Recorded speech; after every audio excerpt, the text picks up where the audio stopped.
How else do we fill out a ticket? Exactas, trifectas, supers. Well, help me out here. Give me a signer. I want a signer, Hank. Hank, I want a signer. I want a signer today. Yeah. Give me a signer. That's all I want. You know? All right, you ready? Yeah, I'm ready. Yeah.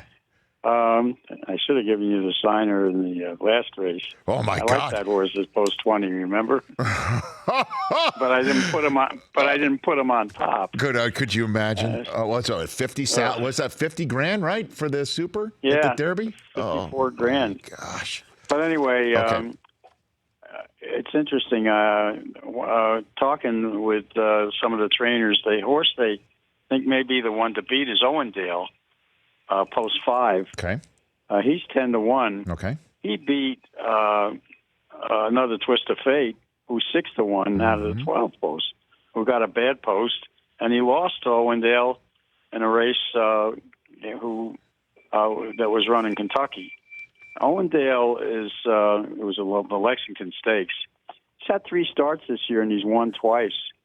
And he's got the right kind of style, and he's getting good at the right time. Okay. I think you have to use Improbable because he's the class of the race. And although, I remember talking to Elliot Waldman from WinStar about possible distance limitations for this horse. And he said that because the sire side would suggest that, and he said this horse wouldn't have distance limitations. Well, the race he ran in the Derby would indicate that he does. That he couldn't make the 1.25 miles. He was in good position, and he just didn't fire and stretch.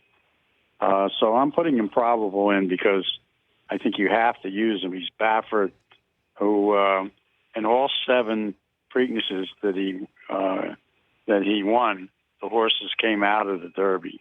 Okay. And then there's another horse in here called Always Mining, who's 6 for 6 this year in his last 6 races. All of them were run at one track, Laurel.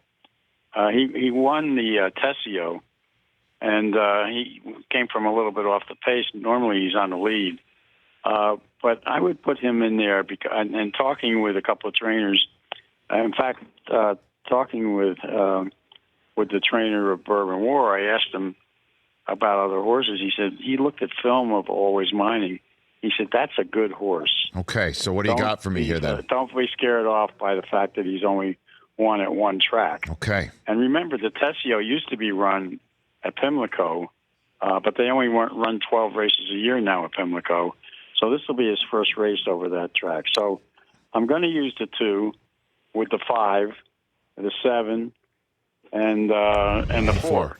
Okay, and if it comes 2-5-7, you're going to have a signer. Okay. Oh, yeah. All right. So your best exacta is what? 2-5, Bourbon War and Owendale?